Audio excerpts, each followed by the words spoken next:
जिन मंदिरों में आप अपनी मेहनत की कमाई लुटा रहे थे, आज कोरोना जैसी महामारी के वक्त तो मंदिरों ने अपने दरवाजे बंद कर लिए हैं। मंदिरों में बैठे ब्राह्मण मंदिरों के खजाने पर कुंडली मारकर बैठे हैं। देश में इतनी बड़ी आपदा आई है, करोड़ों लोग घरों में कैद है। देश में मेडिकल उपकरण की भारी कमी है। देश आर्थिक तंगी से गुजर रहा है, लेकिन देश के मंदिरों ने एक पैसा भी दान नहीं किया। इन मंदिरों में बैठे ब्राह्मणवादी अरबों खरबों के चढ़ावे पर आसन लगाए बैठे हैं। ट्विटर पर हैशटैग मंदिर में दान देना बंद करो ट्रेंड चल रहा है। लोग कह रहे हैं कि जब मुसीबत के वक्त ही ना ही भगवान काम आ रहे हैं, ना ही उनके मंदिरों का चढ़ावा, तो फिर वो जा कहां रहा है। आइए आपको बताते हैं भारत के मंदिरों के पास कितना पैसा है। देश के अमीरों की बात आती है तो अक्सर अंबानी, टाटा और बिड़ला का नाम आता है। हालांकि आपको ये जानकर हैरानी होगी कि देश में कुछ मंदिर ऐसे भी हैं जिनके पास इन अरबपतियों से भी ज्यादा संपत्ति है। केरल का पद्मनाभ स्वामी मंदिर भारत के सबसे अमीर मंदिरों की सूची में आता है। यहाँ हर साल करीब 500 करोड़ रुपए का चढ़ावा आता है।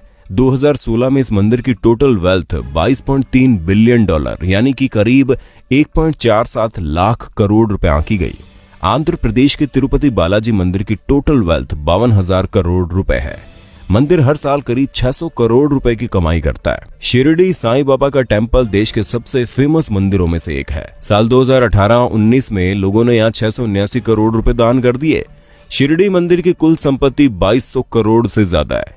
जम्मू के वैष्णो देवी मंदिर में सालाना 500 करोड़ से ज्यादा डोनेशन आता है। मंदिर के पास 1200 किलो से ज्यादा तो सोना ही है। वहीं मुंबई के सिद्धिविनायक मंदिर की सालाना कमाई 125 करोड़ से ज्यादा है। भारत में कुल 6,38,000 गांव है, 5,000 कस्बे और 400 बड़े शहर हैं। अमूमन हर गांव में मंदिर होता है।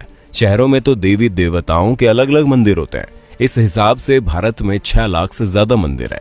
सोचिए इस देश की कितनी बड़ी संपत्ति पर सिर्फ और सिर्फ ब्राह्मणों का कब्जा है। पुरी के जगन्नाथ मंदिर, वाराणसी के काशी विश्वनाथ मंदिर, गुजरात के सोमनाथ मंदिर और मदुरई के मीनाक्षी मंदिर जैसे धार्मिक स्थलों पर खजाने भरे पड़े हैं, लेकिन मंदिरों में बैठे पंडित देश की भलाई के लिए एक पैसा तक दान नहीं करते। भगवान के नाम पर आपकी जेब खाली की जाती है और फिर ये लोग उसे हजम कर जाते हैं। जरा सोचिए, अगर ये मंदिर अपनी संपत्ति दान कर दे तो एक दिन में भारत की गरीबी दूर हो जाए, लेकिन ये ऐसा नहीं करते। धर्म के नाम पर लोगों को मूर्ख बनाकर ब्राह्मणवादी मौज काट रहे हैं।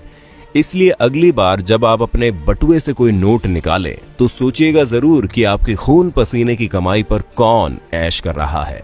मंदिर में या मस्जिद में सीमेंट की बोरी देने से पहले पड़ोस में देख लीजिए, अगर कोई गरीब हो तो आटे की बोरी पहले दीजिए।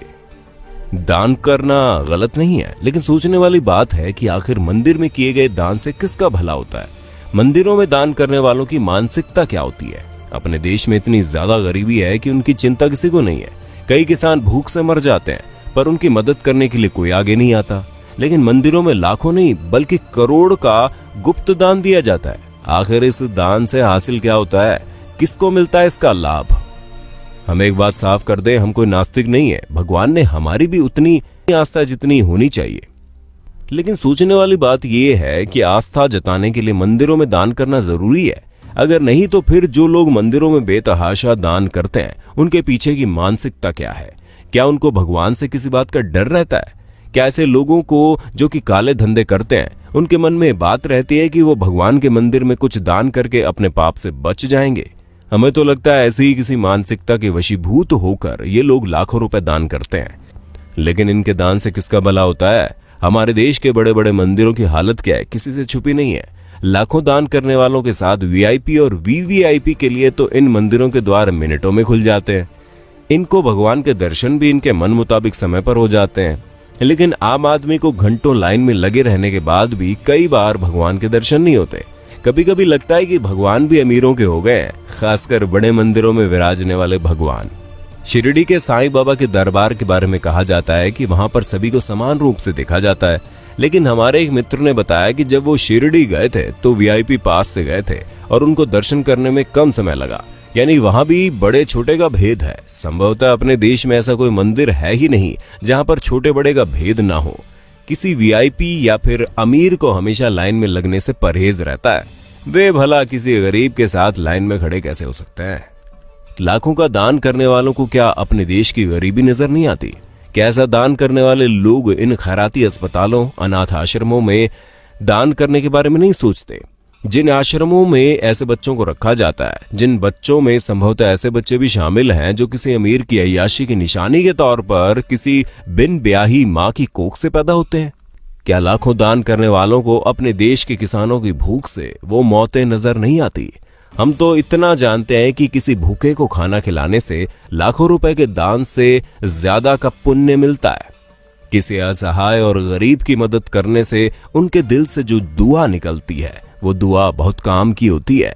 हम मंदिरों में दान करने के खिलाफ कतई नहीं है, लेकिन किसी भी मंदिर में दान उतना ही करना चाहिए जितने से उस मंदिर में होने वाले किसी काम की मदद हो जाए।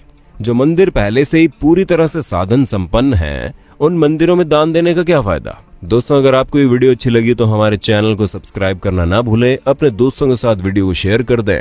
धन्यवाद।